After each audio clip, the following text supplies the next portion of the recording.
Hoje o nosso estudo é o último capítulo.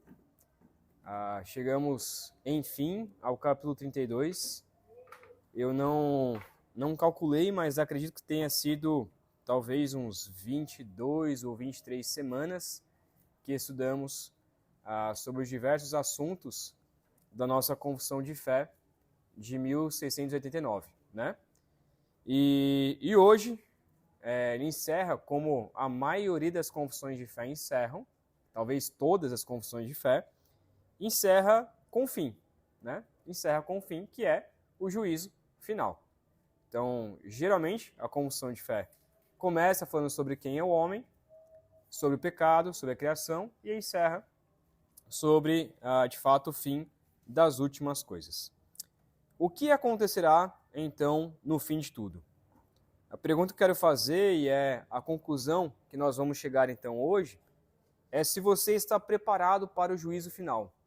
Se realmente você está preparado para isso. E se você está preparado para o juízo final, o que você tem feito hoje, aqui e agora na terra, para chegar diante de Deus, no grande trono branco, no juízo final? O que você tem feito hoje, na perspectiva do último dia, do dia do Senhor? Eu quero começar lendo um texto lá de Atos 17. Você pode ler comigo, Atos 17, versículo 30 e versículo 31.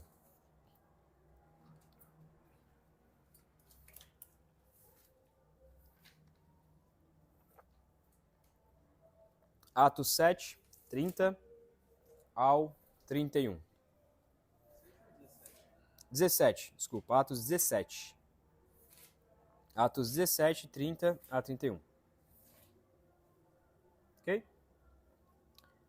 Vou ler aqui que diz assim: Deus não levou em conta os tempos da ignorância, mas agora ele ordena a todas as pessoas em todos os lugares que se arrependam. Porque Deus estabeleceu um dia em que julgará o mundo com justiça, por meio de um homem que escolheu, e deu certeza disso a todos, ressuscitando-o dentre os mortos. Deus, ele a partir da sua salvação, em todos os lugares, ele ordena que as pessoas se arrependam. Caso não haja arrependimento, então ele estabeleceu um dia para julgar o mundo com justiça por meio de um homem que escolheu, que é o próprio Cristo Jesus. Deus julga por meio de Cristo Jesus. E deu certeza disso, desse julgamento, a todos por meio da ressurreição de Cristo Jesus. Então, primeiro ponto, eu separei o nosso estudo, que eu mandei para vocês, em 3 partes, né? Conforme os três pontos aí também que ele já previamente coloca. Primeiro, nós vamos falar sobre o que é o dia, o que é esse dia estabelecido. Segundo, sobre a salvação e a condenação. E terceiro, o que nós devemos fazer até esse grande dia. O que nós devemos fazer aqui na Terra até o juízo final. Então, primeiro, o que é o dia? O subponto aí diz que Deus, nesse dia, ele vai julgar. O grande dia que no Antigo Testamento nós vemos inúmeras passagens falando sobre o dia do Senhor virá, o dia do Senhor virá. Esse dia do Senhor, que é o dia terrível, como muitos profetas dizem, esse é o dia em que Deus vai julgar, certo? Então, o primeiro ponto dessa primeira parte diz assim: Deus tem designado um dia em que há de julgar o mundo com justiça, por meio de Jesus Cristo. Os dois textos, um dos textos que nós lemos, de Atos 17, 31, e o outro de João 5, 22 e 27. A quem todo poder e julgamento é dado pelo Pai. Então, quem vai julgar as pessoas no último dia é o próprio Cristo Jesus, e esse poder foi dado pelo Pai, diante, então, do trono branco, como diz Apocalipse. Alguém pode ler esse texto de João 5, 22, e depois João 5, 27.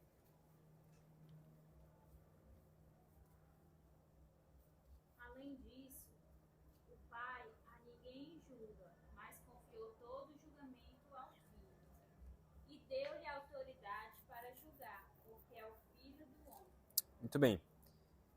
Hoje em Marcos nós veremos um pouco sobre quem é esse Filho do Homem também. Na exposição de Marcos a gente vai ver sobre o Filho do Homem. Mas o que é interessante, eu queria chamar a atenção, é que muitas vezes a gente olha, as pessoas olham para Cristo Jesus como se fosse um hippie, como se fosse um paz e amor, como se fosse apenas uma pessoa que prega a graça, o amor e etc. Mas a realidade, e junto disso, né, é que Jesus Cristo, é Ele quem vai julgar os últimos povos. É Ele quem vai julgar as nações. Deus Pai concedeu poder a Cristo Jesus para que no grande dia Jesus julgasse os povos. É Cristo quem vai condenar os povos, certo? Quem então será condenado? Primeiro, os anjos. Naquele dia, não só os anjos apóstolos serão julgados. Então, os anjos, aqueles anjos que caíram, eles também serão julgados. Alguém pode ler 1 Coríntios 6, 3. E a pergunta que fica é, quem que vai julgar os anjos? Não sabeis que havemos de julgar os próprios anjos, quanto mais as coisas desta vida.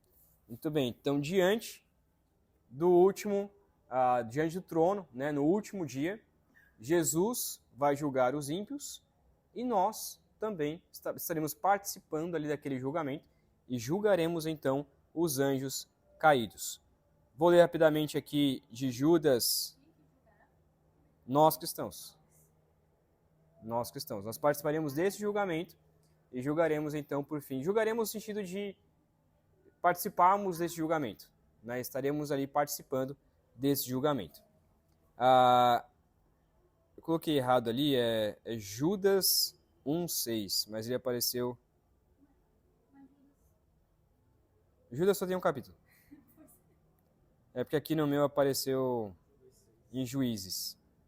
Judas 1,6 diz assim: E os anjos, os que não guardaram o seu estado original, mas abandonaram o seu próprio lugar, ele tem guardado sob trevas em algemas eternas para o juízo do grande dia. E aí depois ele diz, versículo 7, igualmente Sodoma e Gomorra e as cidades vizinhas que também se entregaram à imoralidade e adotaram práticas contrárias à natureza, foram postas como exemplo do castigo de um fogo eterno. Então, neste último dia, os anjos também serão julgados. Quais anjos? Os anjos que caíram, que hoje nós os chamamos de demônios. Então, a gente teve aula sobre angelologia? Acho que não, né? Especificamente sobre isso, não. Mas, em qualquer momento, a gente pode estudar sobre esse assunto, sobre anjos e demônios, e desmistificar muitas coisas que as pessoas acreditam sobre anjos. Mas, de fato, os demônios, que hoje nós chamamos de demônios, são os anjos caídos. E no último dia, Deus vai julgar também, juntamente conosco, Deus vai julgar esses anjos caídos, e eles então viverão em trevas para todo o resto de sua vida. E também serão julgados, além dos anjos, os homens, como a gente já sabe, né? E diz assim o texto: Mas também todas as pessoas que viveram sobre a terra devem comparecer perante o tribunal de Cristo, para darem conta de seus pensamentos, palavras e ações, e receberem de acordo com o que eles fizeram no corpo, quer seja bom ou mal. Então os homens também serão julgados diante do trono de Deus. Eles vão ser julgados por aquilo que eles fizeram de bom, eles vão ser julgados por aquilo que eles fizeram de mal. Alguns textos, 2 Coríntios 5:10. Alguém pode ler? 2 Coríntios 5:10.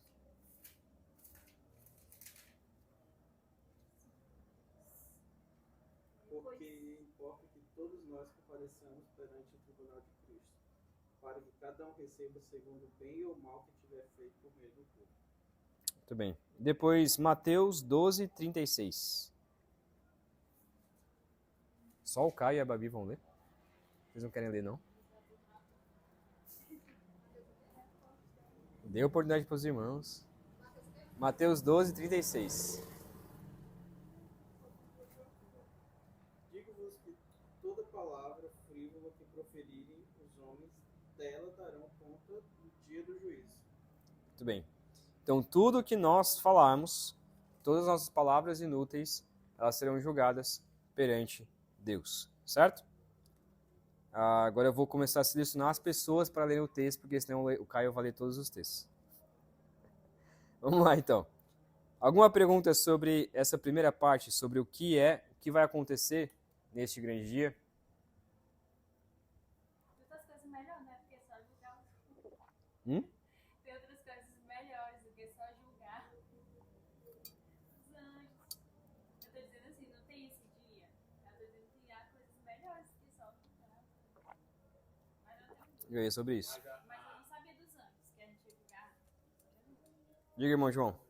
Mas a vinda do Senhor, ele vai dar ponto final em tudo, rebater a igreja e para todos, dar o depoimento, perante ele. Certo. Final, ou ele vem também outra vez?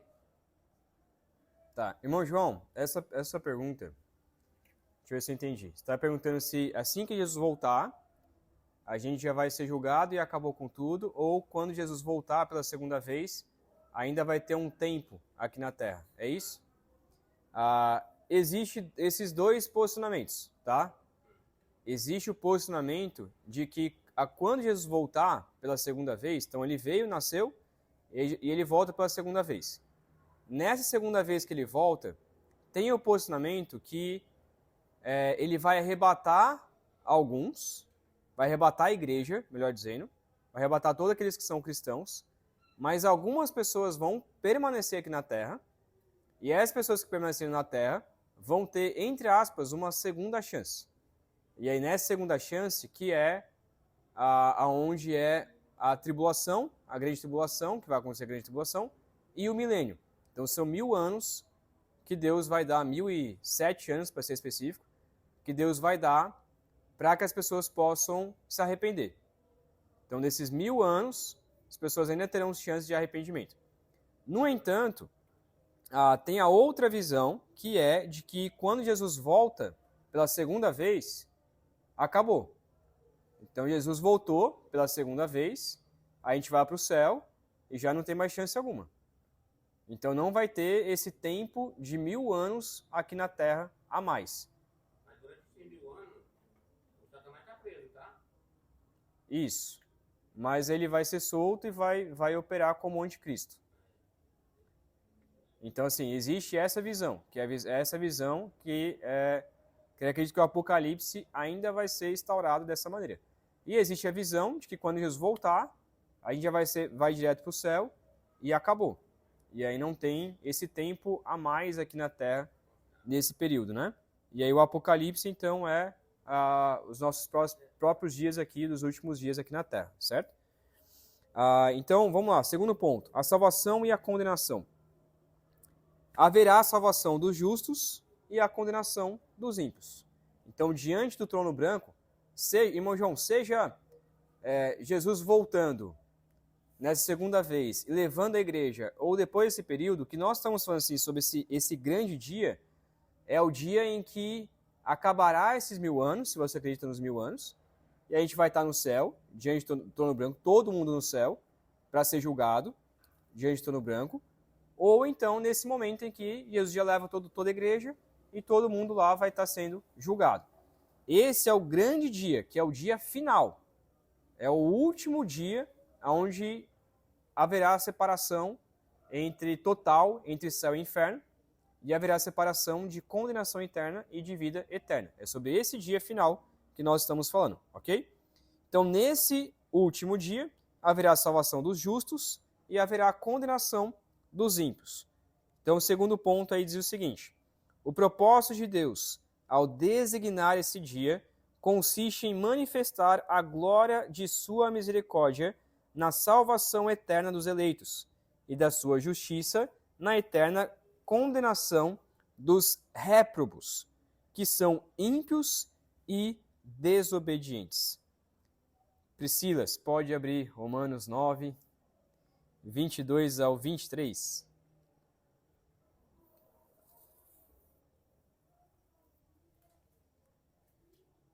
Romanos 9, 22 e 23.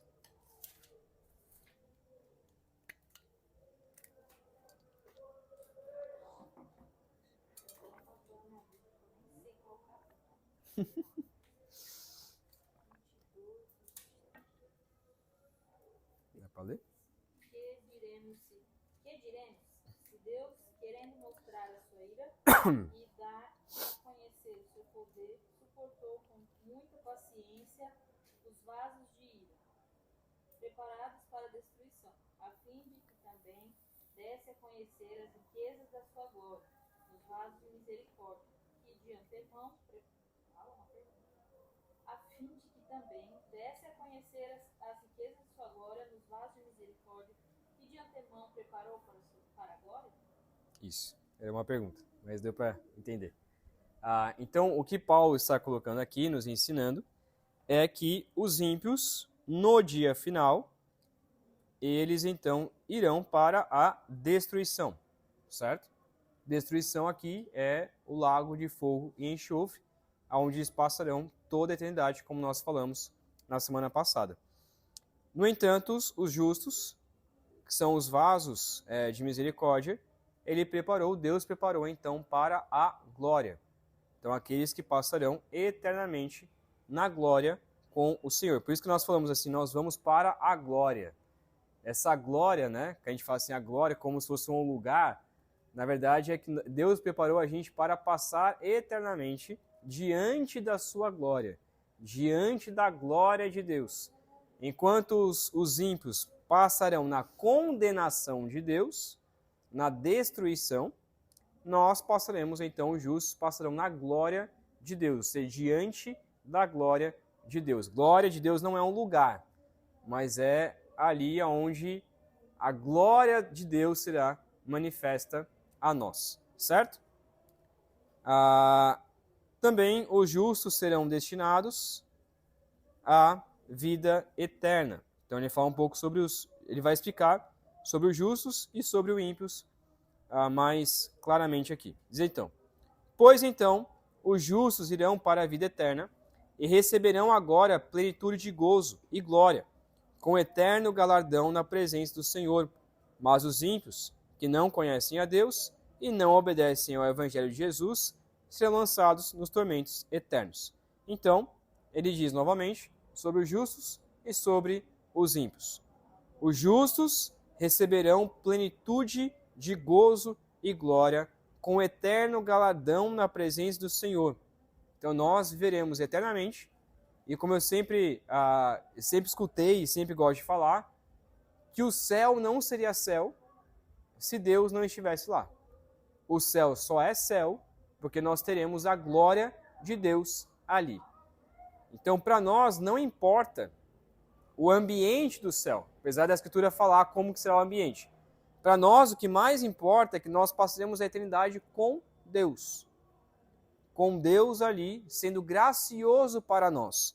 No entanto, para os ímpios que não conhecem a Deus e não obedeceram ao Evangelho de Jesus Cristo, eles serão lançados nos tormentos eternos.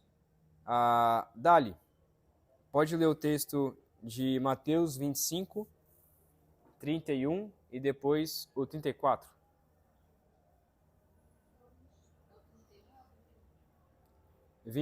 Mateus 25, 21, 21 e depois o versículo 34. E o Senhor respondeu, muito bem, servo bom e fiel, você foi fiel no pouco, e eu porei sobre muito. Venha e participe da alegria do seu Senhor. 34. Então, o rei dirá aos que estiverem à sua direita, recebam como herança o reino que foi preparado para vocês desde a criação do mundo. Ok, então essas duas histórias, essas duas parábolas, né, elas contam, na realidade, o que vai acontecer conosco. Quando nós, então, seremos julgados diante de Deus, quando irmos para o céu, Deus vai olhar para nós e falar: muito bem, ser bom e fiel, você foi fiel no pouco, sobre muito colocarei, venha participar da alegria do seu Senhor. Então, essa ilustração, né, essa história, ela nos fala sobre o servo fiel, nos fala também como nós devemos manter fiéis, e no último dia, então, Deus abrirá as portas do céu para entrarmos, então, no seu reino. E o 34 também diz, né, venham benditos do meu Pai, venham herdar o reino que está preparado para vocês desde antes da fundação do mundo. Então, o céu já está preparado para nós desde antes da fundação do mundo.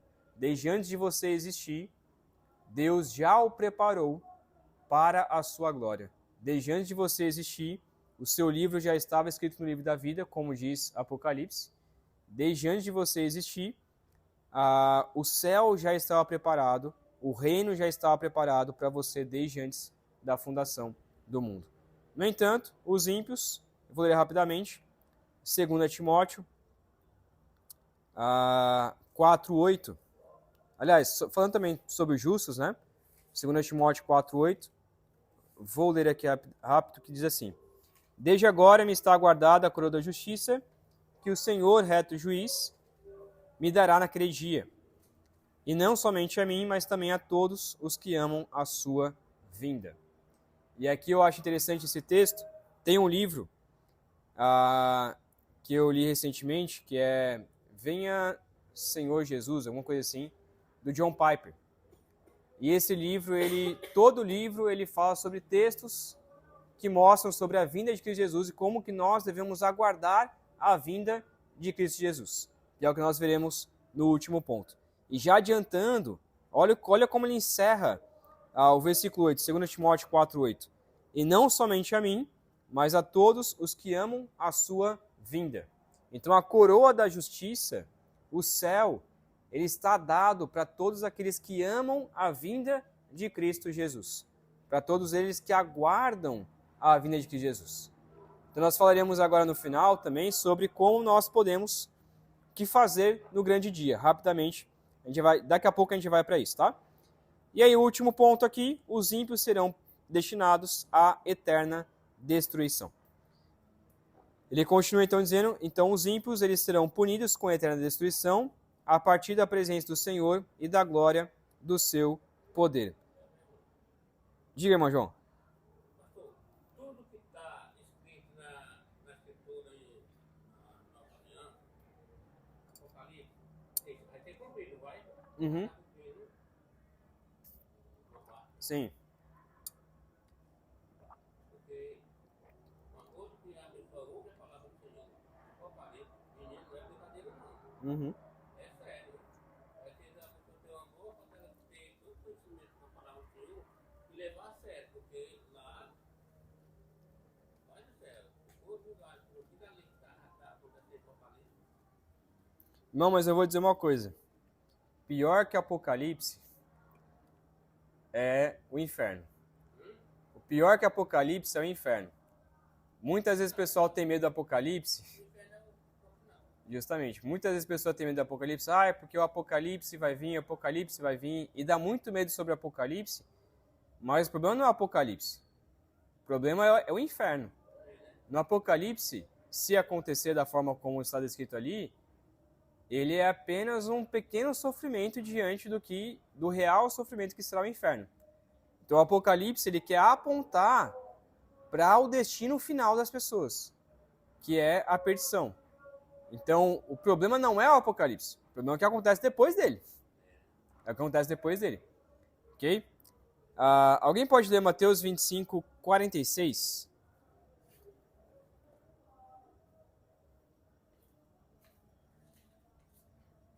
Mateus 25:46.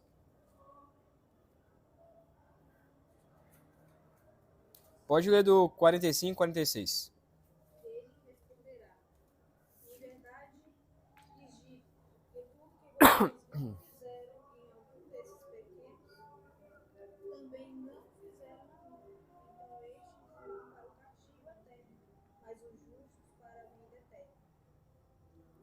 Estou vendo agora o contexto dessa passagem, eu queria explicar rapidamente ela.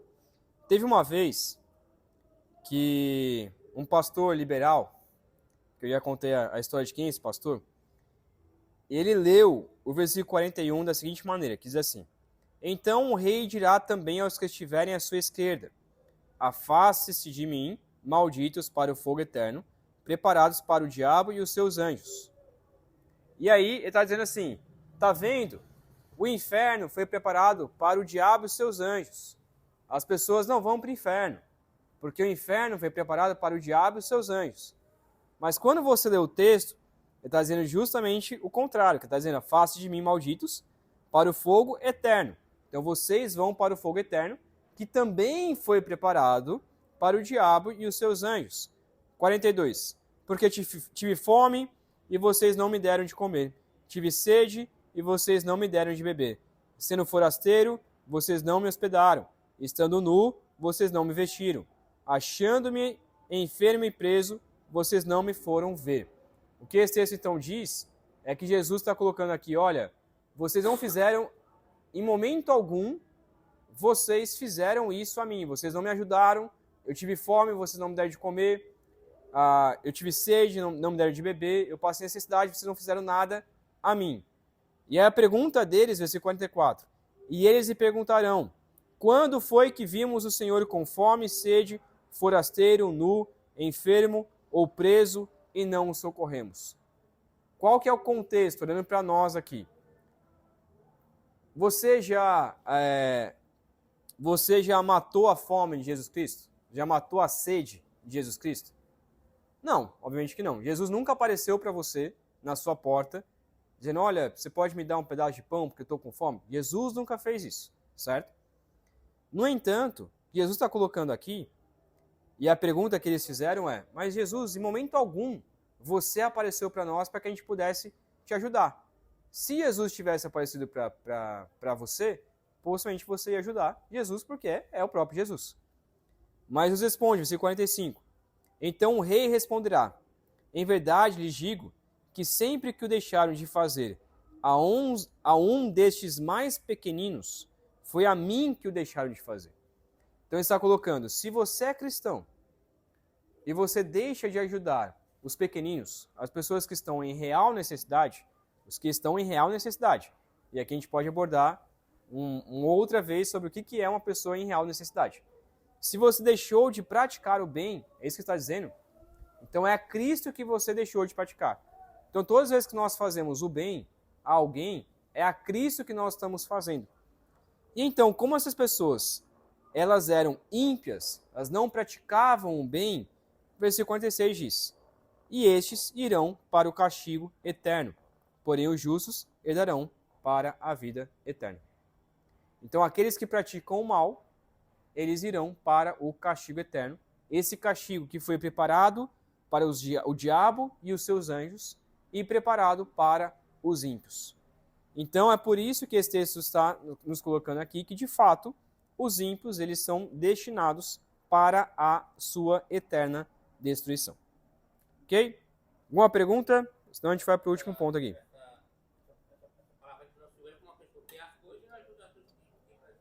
Justamente. Uhum. A pessoa tem o rico, tem as coisas, eu não contribuir para ajudar as pessoas que mais precisam. Você deixa apenas que próprio. O ímpio, justamente porque ele está colocando aqui que o ímpio, irmão João, ele é aquele que não pratica o bem. O justo, o cristão, ele demonstra que ele é cristão praticando a justiça de Cristo Jesus. Então, se um cristão ele não se preocupa em fazer o bem, não se preocupa em fazer o bem ao próximo, a pergunta que ele deve fazer para si mesmo é, será realmente que eu sou um cristão? Será que um cristão, um cristão que não tem amor ao próximo, ele é um cristão? Essa é a pergunta que Jesus nos faz com essa parábola, né? Ok? Vamos então para o fim. O que nós devemos fazer? O que eu, como cristão, devo fazer enquanto o dia não chega? Enquanto o trono branco, enquanto o dia de julgamento não chegar? O que eu, como cristão, tenho que ficar fazendo aqui na terra enquanto não chegar? Quando nós vemos lá em Tessalonicenses, a carta aos Tessalonicenses, é muito curiosa porque quando Paulo escreve a primeira carta aos Tessalonicenses, ele fala muito sobre o fim e fala muito sobre aguardar o fim. E aí o que a tradição nos conta, o que a história nos conta? Que possivelmente esses homens, esses Tessalonicenses, esperando a vinda de Cristo Jesus, eles venderam tudo que eles tinham, e passaram a viver como mendigos, e ainda obrigavam as pessoas que trabalhavam a os manterem, dizendo assim, olha, vocês precisam nos manter, vocês precisam nos dar sustento, porque nós estamos aguardando a vinda de Cristo. E aí Paulo diz assim, se você não trabalha, que também não coma. Porque esperar a volta de Cristo não é deixar de fazer as coisas. Esperar a volta de Cristo não é ser a parte desse mundo, não é se isolar. Não é, por exemplo, como os fizeram os emeritas, né? Aqueles que foram para os monastérios, que eles simplesmente criavam monastérios no meio do deserto e aí passavam a morar afastados do mundo. Muitos fizeram desse jeito. Né? A gente tem que se afastar do mundo, então a gente vai viver em um lugar à parte do mundo para que a gente possa se manter fiel ao Senhor. Muitos fizeram desse jeito. Muitos eles se afastaram e aí foram para os seus monastérios. Só que Paulo diz aos Tessalonicenses que eles deveriam trabalhar e continuar a sua vida enquanto aguardavam a volta de Cristo Jesus. E como nós devemos fazer isso então? 4 coisas aqui. Primeiro, nos afastar do pecado. Devemos, enquanto aguardamos a volta de Cristo, devemos afastar do nosso pecado. Olha o que diz lá a terceira parte, né? Terceiro capítulo. Diz assim: Cristo deseja que estejamos bem persuadidos de que haverá um dia do juízo, para que os homens se afastem do pecado. Então, saber que haverá um dia do juízo nos ajuda a nos mantermos vigilantes, nos ajuda a nos mantermos fiéis ao Senhor. Saber que vai haver um dia do juízo, em que Deus vai julgar os vivos e os mortos, nos ajuda a permanecer fiéis a Deus. Olha o que diz então lá em 2 Coríntios 10 a 11. Se quiser ler, Caio, agora pode ler, tá? 2 Coríntios 5, 10 a 11.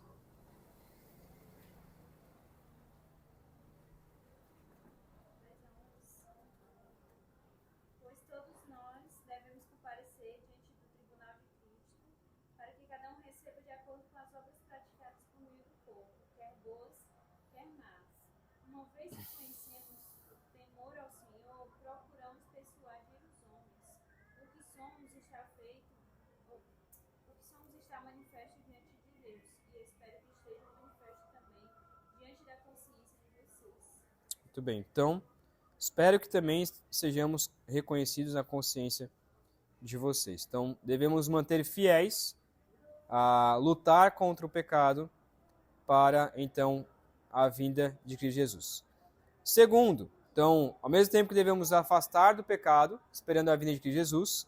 Segundo, saber do dia do juízo final e aguardar o dia do juízo final também é um consolo para nós na adversidade.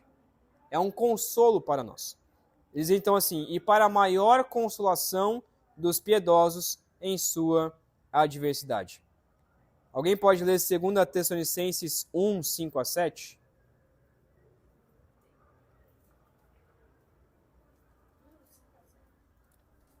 2 Tessalonicenses 1, de 5 a 7.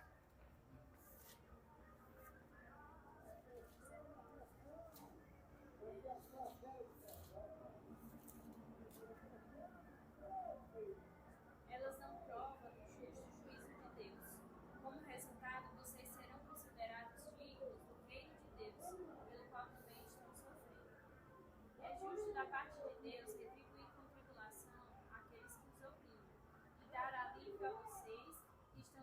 inimigos, e a nós também. Isso acontecerá quando o Senhor Jesus for revelado lá nos céus e com seus anjos poderosos, em meio a chamas de fogo. Muito bem. Então, o texto aqui está nos colocando que saber do juízo final nos ajuda também, nos consola. De saber que todas as provações que passamos, todos os sofrimentos que passamos por conta dos ímpios e por conta do pecado, serão julgados. Os ímpios e o pecado e a morte será julgada. E isso nos dá a esperança de que nós seremos consolados devido às nossas tribulações que passamos aqui na terra. Então, primeiro, se afastar do pecado, saber do juízo final, nos ajuda a nos afastarmos do nosso pecado. Saber do juízo final nos ajuda a sermos consolados na adversidade. E saber do juízo final nos ajuda a ser vigilantes. Sermos vigilantes. Diz então a terceira parte aqui. Assim, ele manterá esse dia desconhecido para os homens. Nós não sabemos quando que é esse dia, tá? Para que possam estar livres de toda a segurança carnal e estar sempre vigilantes, porque não sabemos a hora que o Senhor virá. Então, pelo fato de não sabermos quando o Senhor virá, devemos permanecer vigilantes, certo? Alguém pode ler Marcos 13, 35 ao 37?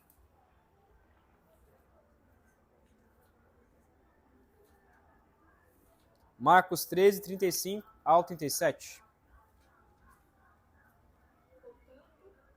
Vigiem, porque vocês não sabem quando o dono da casa vem, se à tarde, à meia-noite, ou ao cantar do galo, ou ao amanhecer. Se ele vier de repente, que nós não nos encontremos dormindo. Porque digo a vocês, digo a todos, vigiem. Muito bem. Então, o que é vigiar? O verdadeiro cristão, ele não perde a sua salvação. No entanto, o verdadeiro cristão, ele continua em vigilância. O verdadeiro cristão, ele continua sendo fiel ao Senhor. Essa é a perseverança dos santos. A perseverança dos santos ela tem duas perspectivas.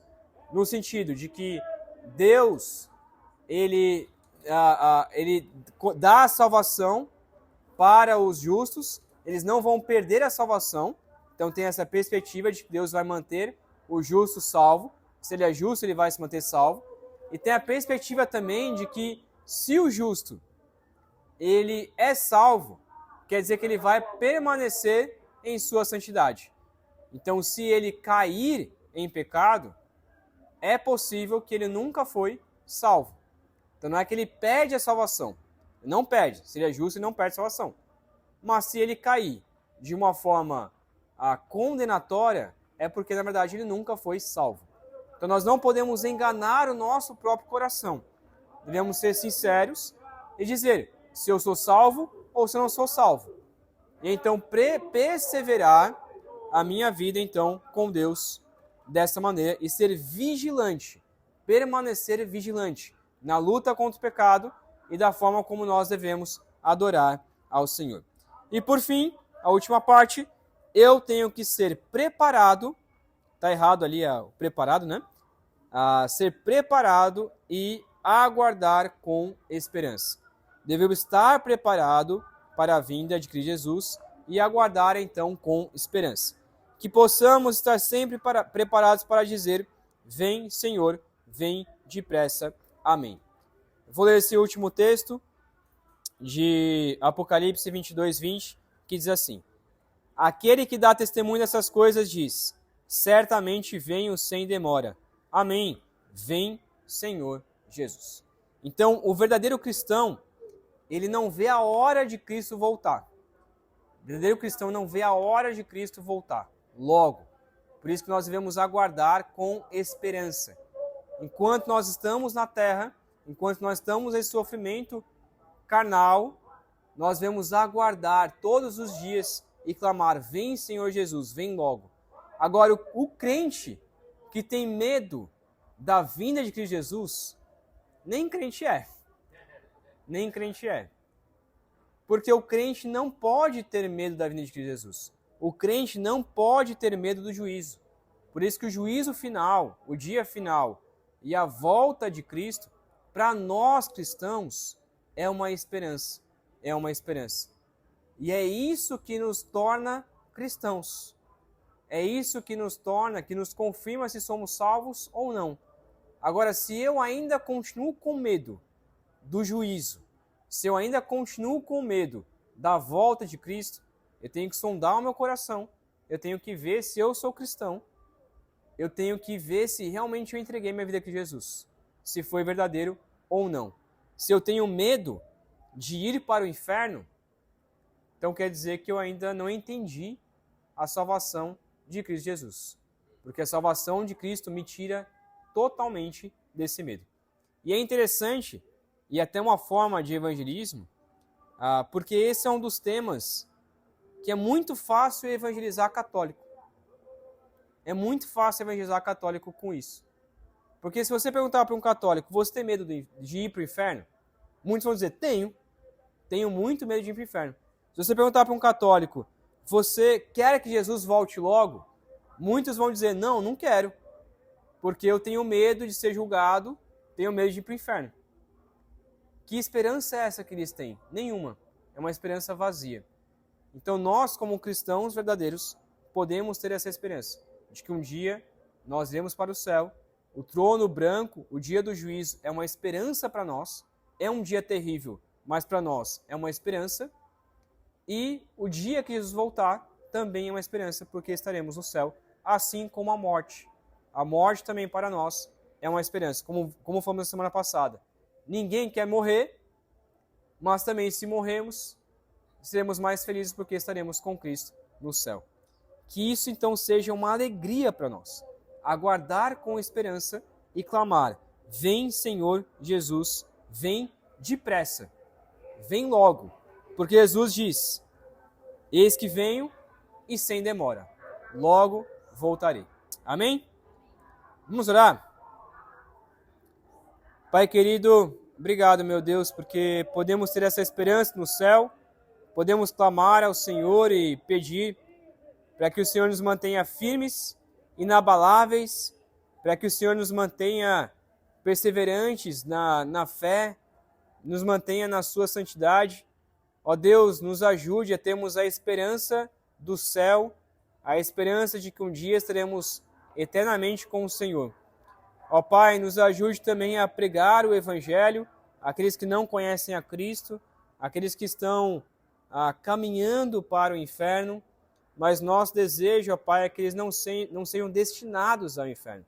Nosso desejo é que o Senhor nos use para alcançar aqueles que o Senhor irá te salvar, que o Senhor nos use para pregar o Evangelho àqueles a quem o Senhor quer salvar, aqueles a quem o Senhor destinou ao céu.